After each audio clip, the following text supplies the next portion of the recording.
Dear students, आज का हमारा डिस्कशन का टॉपिक है फिज़िकल डिस्ट्रीब्यूशन ऑफ गुड्स, यानी कि भौतिक वितरण।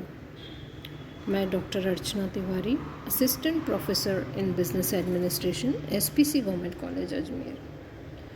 हर एक मैन्युफैक्चरर या जो मार्केटर है वो यही चाहता है कि वह अपने प्रोडक्ट को कंज्यूमर या उपयोगकर्ताओं को सही समय पर और राइट प्लेस पर उपलब्ध करा कर के और उनकी संतुष्टि में वृद्धि कर सके। लेकिन ऐसा तभी संभव है जबकि वह अपने उत्पादों के फिज़िकल डिस्ट्रीब्यूशन को इफ़ेक्टिव और मितव्ययी व्यवस्था उसकी कर सके। तो आज का हमारा जो डिस्कशन है वो इसी पे ही इस टॉपिक पर ही है कि फ़िज़िकल डिस्ट्रीब्यूशन ऑफ गुड्स कैसे किया जा सकता है, इसका मीनिंग क्या होता है, फीचर्स क्या होते हैं। तो फ़िज़िकल डिस्ट्रीब्यूशन बेसिकली उन क्रियाओं को इंक्लूड करती है जिसके द्वारा उत्पादक से उपभोक्ता या उपयोगकर्ताओं तक प्रोडक्ट के प्रभावी संचालन को सुनिश्चित किया जाए। यानी कि physical distribution involves planning, implementing, controlling the physical flows of goods, services and related information for points of origin to point of consumption to meet customer requirements at profit, and this definition is given by Philip Kotler। यानी कि भौतिक वितरण में उद्गम स्रोत से, यानी कि जहाँ पर कि माल बनाया जा रहा है, उत्पाद का प्रोडक्शन हो रहा है, वहाँ से लेकर के ग्राहकों की आवश्यकताओं की पूर्ति हेतु उपभोग बिंदु तक लाभ पर माल, सेवाओं और संबंधित सूचनाओं के भौतिक प्रवाह का नियोजन, क्रियान्वयन एवं नियंत्रण करना सम्मिलित है। अगर शॉर्ट में हम कहें तो ये कह सकते हैं कि इसमें सब सही ग्राहक को सही प्रोडक्ट सही समय और सही स्थान पर उपलब्ध कराना ही एक तरह से भौतिक वितरण है।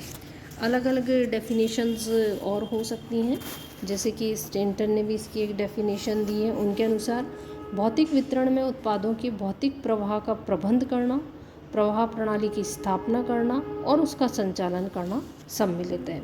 यानी कि physical distribution is the management of the physical flow of products and the establishment and operation of flow system.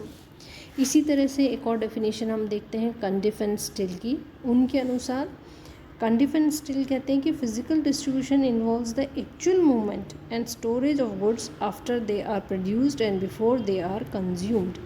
यानी कि उत्पादन के बाद तथा उपभोग से पहले माल का वास्तविक संचलन मतलब मूवमेंट तथा संग्रहण भौतिक वितरण में सम्मिलित है। काहले की भी डेफिनेशन है, भौतिक वितरण उन क्रियाओं का समूह है जो ग्राहकों द्वारा आदेशित उत्पादों तथा सेवाओं के सुपुर्दगी देने हेतु पूरी करनी पड़ती है।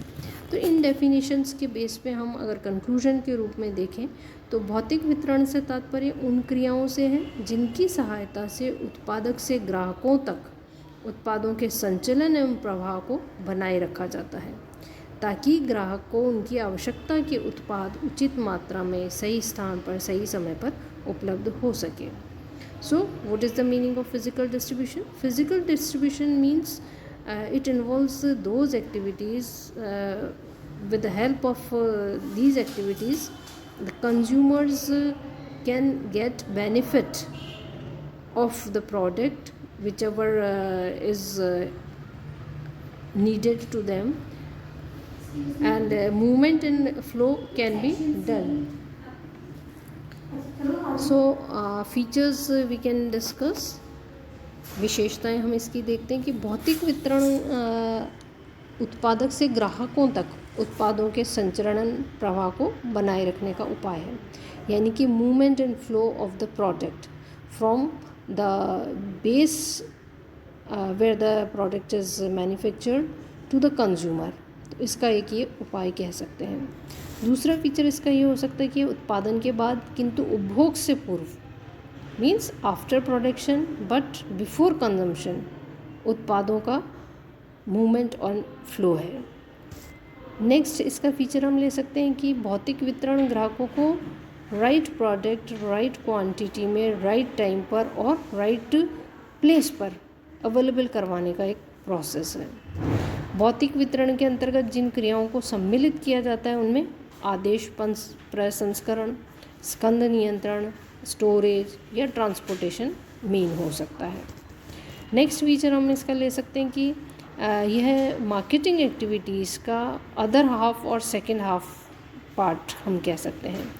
फर्स्ट हाफ पार्ट में हम मार्केट एनालिसिस लेते हैं, प्रोडक्ट प्लानिंग हो सकता है, डेवलपमेंट हो सकता है, मूल्य निर्धारण हो सकता है या प्रमोशन का काम हो सकता है। और जो सेकंड हाफ है उसमें भौतिक वितरण संबंधी कार्य सम्मिलित हो सकते हैं, जिनसे कि विपणन कार्यों की प्रक्रिया को पूरा कर दिया जाता है। तो ये टॉपिक हमारा रिलेटेड था भौतिक वितरण का अर्थ, डेफिनेशंस और विशेषताओं से रिलेटेड। आगे हम देखेंगे कि भौतिक वितरण व्यवस्था की उपयोगिता कितनी इम्पोर्टेंट हो सकती है।